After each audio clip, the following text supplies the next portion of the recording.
Another day, another Greg drama, but we're so in for it because honestly, golf would now turn boring if we stopped getting some spicy stuff from LIV and Norman now and then. You must already know that LIV has been trying to get OWGR's permission for world ranking points, but things aren't going their way. In this video, let's see how Greg is now mad at OWGR. Let's get started. First off, it looks like everyone at LIV is growing desperate now. It's not like we didn't see this coming.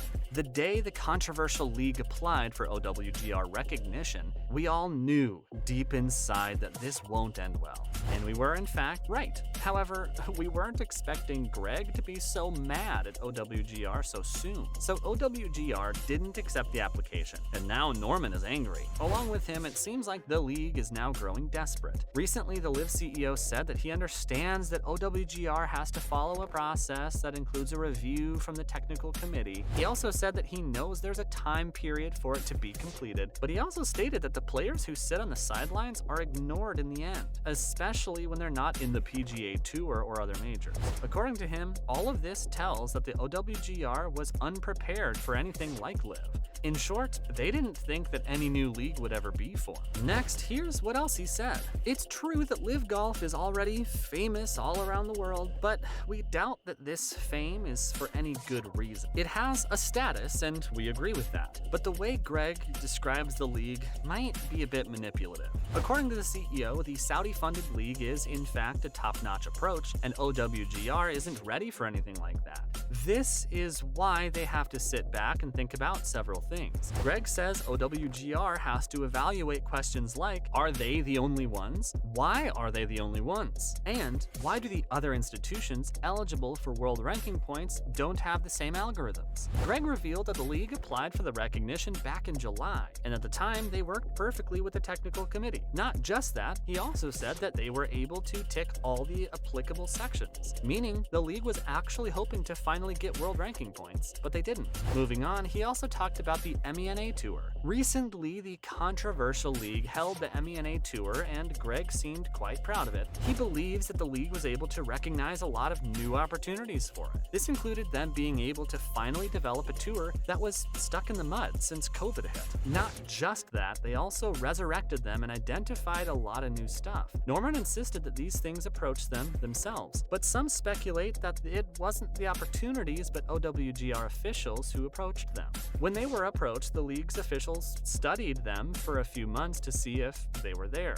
According to him, after doing so, when LIV looks at the two-pronged approach, they feel confident about it. The confidence comes from how they checked all the boxes on the application to get the OWGR points. Not to mention, LIV had thought of getting points due to the MENA Alliance, because the league itself is unable to provide its golfers with world golf points. It has been trying out new ways to make it possible. Yes, even without OWGR recognition, the Dubai-based golf tour MENA Tour has been offering world ranking points since 2016.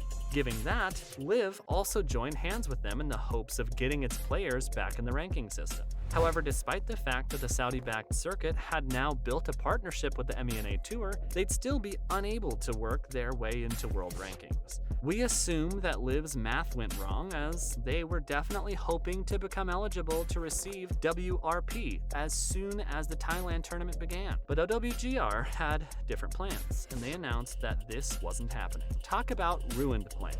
Apparently, the league wasn't able to provide sufficient development notice, and they couldn't decide unless a review was done, meaning the golfers still won't be getting any points even after the Thailand tournament has started. Up next, let's have a look at what the MENA Tour commissioner had to say about it. David Spencer, the current commissioner of the Dubai-based tour, also talked about this whole situation and didn't look very happy about it. According to him, the Bangkok event should be eligible for world ranking points. Not just that, he also said that they shouldn't be treated differently to any of the MENA Tour's other events. After all, every one of them has received OWGR since the tour itself was accepted into the framework back in 2016. Not just that, he also said that not including the MENA Tour's event in OWGR will cause trouble in the results as well as the subsequent player movements being inaccurate. OWGR also discussed the issue and stated that they received a communication from the Dubai-based tour which explained the changes in the membership structure along with an outline of the initial series tournaments, and that it'll require require a review to finally give an answer.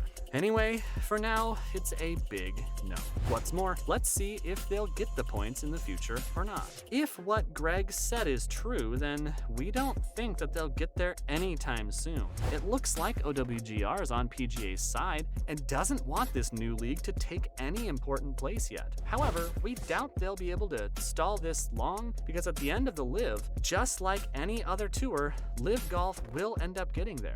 The amount of money the league is spending is changing golf drastically. We wonder what OWGR do when LIV has 50% of the golfers on its side. But if you ask whether they deserve the rankings or not, we can't say anything about it because almost the entire whole fan base is divided into this map. Up next, we'll talk about the new golfers who are being linked with LIV. OWGR issues aside, LIV Golf has now once again set its eyes on some new players. The league is looking to expand its team by adding more big names to it. The Saudi-backed league would feature 25 tournaments in the next season. Some rumors also suggest that Valderrama, the course of the mythical 1997 edition of the Ryder Cup, is also on LIV's calendar. Now that's all good, but this addition to the team rumor is making all the circuits worried. After all, every time LIV went on such a spree, many were ready to leave their beloved tours for big money. And now once again, some big names are being attached. For instance, Patrick Cantlay, Mito Pereira, Xander Schauffele,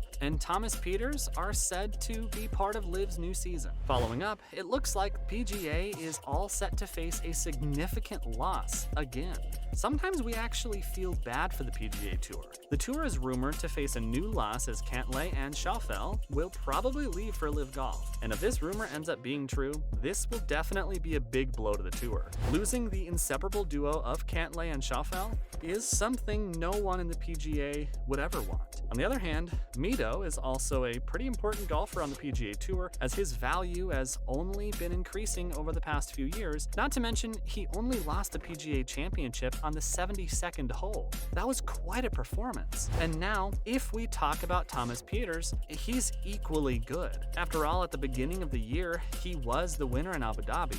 Not just that, he also stands at the 6th rank in the DP World Tour ranking. The thing about him is that he's a strong candidate for the European Ryder Cup team that'll be held in Rome in 2023. But for now, all this news is just rumors. Cantlay and Xander haven't shown any interest in joining LIV so far, but because many sources are saying that the deal is already done, we can't guarantee anything either. Lastly, many say that LIV is looking for 12 more players for the next season. Sources have revealed that LIV is looking to make a 60-player league in 2023. They already have 48 players, which means only 12 more are required to reach the goal. But would that be possible? We can't say. Everyone was doubtful of any player joining the league at all when it first entered the world of golf. However, it did not take long for LIV to become a solid threat to every other tour around. They have 48 players for starters, while the 12 others will be substitutes. Not just that, there have been discussions about the broadcasting deals of the league. They still have no solid deals for that, and fans will have to watch the next season on YouTube. And with this, it's time for us to wrap this up, fam. What do you think about this video? Do let us know in the comments below. Also, don't forget to hit those like and subscribe buttons so we can bring more amazing content to you. See you at the next one.